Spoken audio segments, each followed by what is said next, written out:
करा हमारे ऊपर वही समझ लीजिए आप लोगों के माध्यम से हम लोग को ही कह रहे हैं।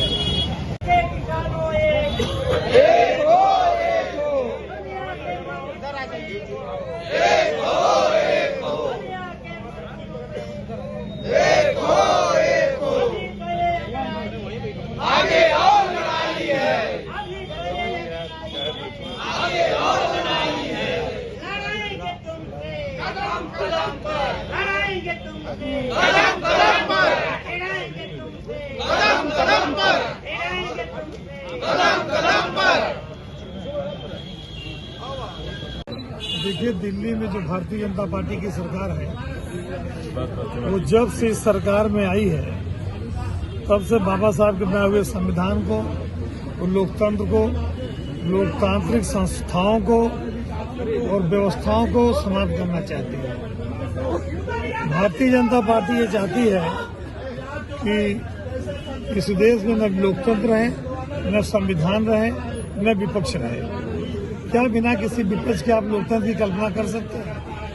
और जिस तरह से माननीय सांसदों द्वारा जनहित के, सुरक्षा के, देश की सुरक्षा के, किसानों के, मजदूरों के, बेरोजगारों के, नौजवानों के मुद्दे को सदन में उठाने के कारण अनायास नाजायज तरीके से लोकतांत्रिक इतिहास में पहली बार ऐसा हुआ है कि लगभग 150 के लगभग सांसदों को अकारण निलंबित कर दिया गया। ये तानाशाही का द्योतक है।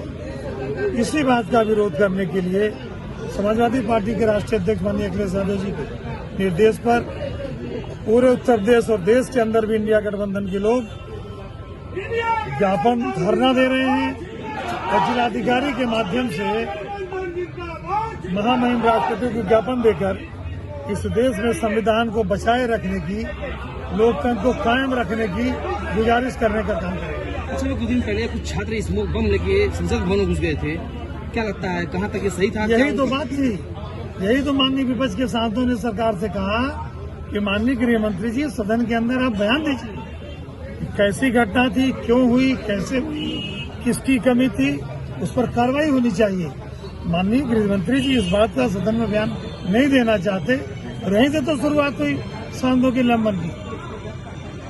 और मैं समझता हूँ भारतीय जनता पार्टी की सरकार तो देश में बाबा साहब के बनाए हुए संविधान को खत्म करना चाहती है, लोकतंत्र को खत्म करना चाहती है, लोकतांत्रिक व्यवस्थाओं को खत्म करना चाहती है। इसीलिए उन्होंने मनमानी तरीके से लगभग 150 सांसदों का निलंबन किया, जिसका हम विरोध कर रहे हैं और जिलाधिकारी के माध्यम से महामहिम राष्ट्रपति को ज्ञापन देने का काम करें।